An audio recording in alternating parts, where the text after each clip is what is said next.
On behalf of myself and on behalf of my colleagues working in the Embassy of the Islamic Republic of Pakistan, and on behalf of the Pakistani community living in the Russian Federation, I extend my deepful gratitude and heartiest congratulations on the occasion of Maarka.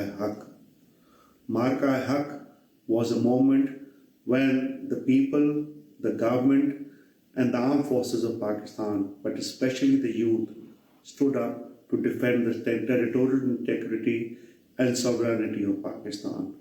It was a battle between the truth and falsehood, a battle between the darkness and evil.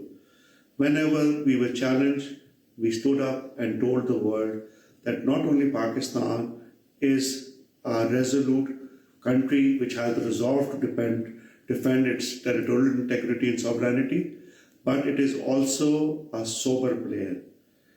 And on that occasion, we shot down 6 aircrafts of the enemy and did extensive damage to their infrastructure. But instead of escalating the conflict, as a country which believes in dialogue, friendship, and amenity, we de-escalated the conflict. But we proved that Pakistan has to be taken seriously as a country which is a source of stability and prosperity in the region. I congratulate all the Pakistanis living in the Russian Federation and people across the world. Heartiest congratulations.